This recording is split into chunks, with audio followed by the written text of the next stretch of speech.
You're watching by choice, or so you believe your will is free.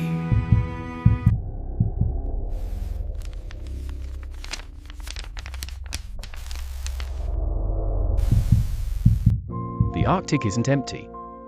It's quiet on purpose, like a witness refusing to speak in a room full of knives. Station H13 doesn't appear on maps. Maps are for places that agree to be found. Station was a UK-Russia joint observatory built to watch the sky and argue about ownership later. Recovered personnel file, Station H13. Dr. Evelyn Hart, UK, lead astrophysicist.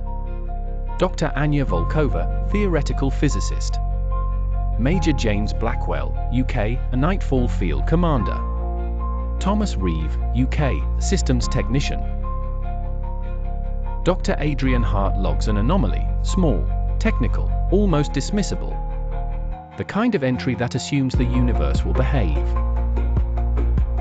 47 seconds. Later. Anomaly reappears again. Like a heartbeat.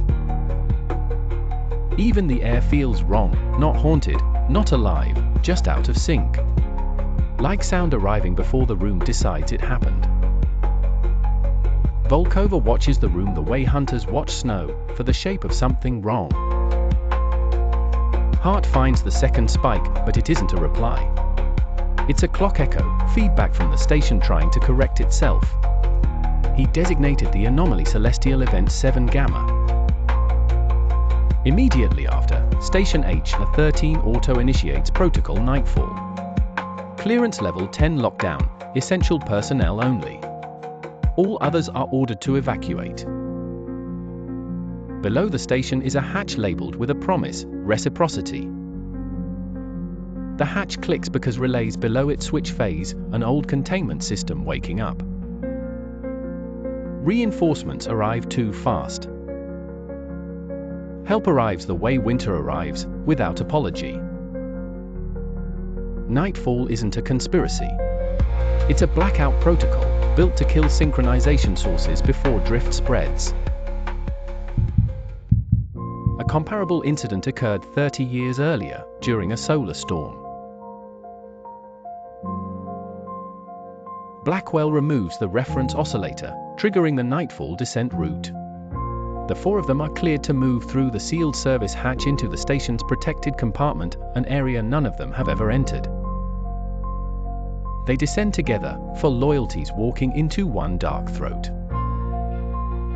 He chamber yawns open, coils, mirrors, and a ring frame so precise it seems to ignore human error. The anomaly has finally taken shape, and under the Nightfall protocol, it is attempting to propagate into remote servers across the world. Reeve traces the ring in condensation like a habit he never learned. Nightfall triggers a synchronization blackout. Screens, beacons, and network timing are cut to stop phase lock propagation. Nightfall was meant to contain it.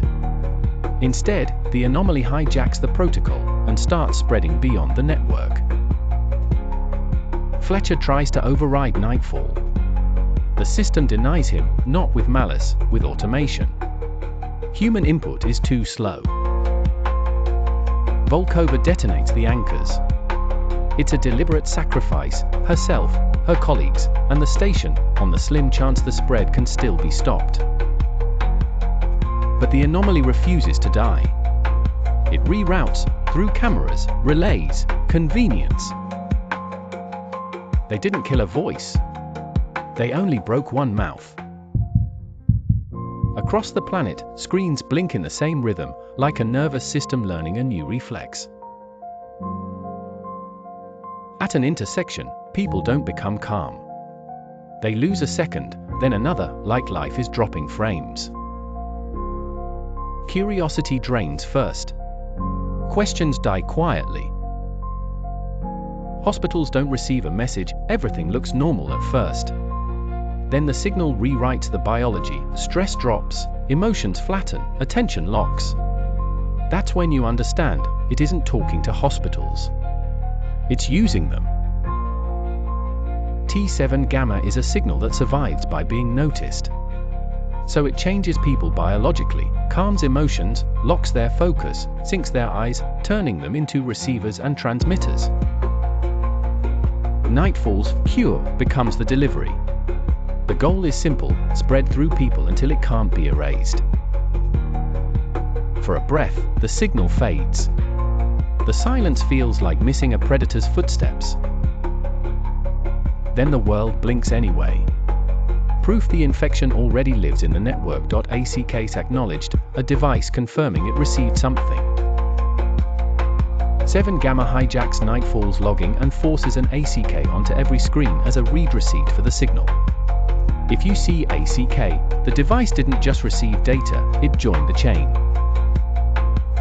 Outside, the aurora hangs low, too close, like a veil someone pulled down. At dawn, Station H13 is a crater wrapped in steam and snow. Officially, incident resolved. Unofficially, the silence doesn't feel empty. It feels occupied.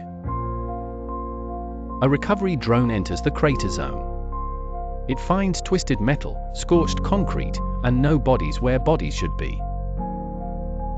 The sealed service hatch remains intact. The protected compartment, built for level 10 events, survived the blast as if it was never meant to be touched. Blackwell's final action is logged as routine, reference oscillator removed. Inside the protected compartment, server racks glow.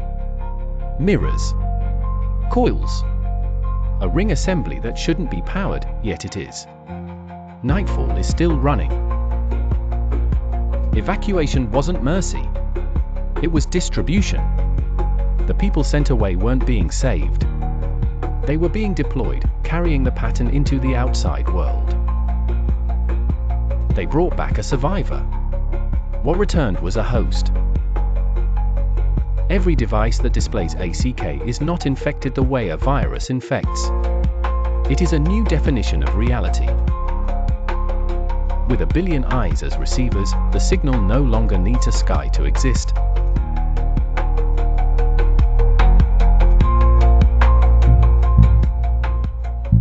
Another case file, complete.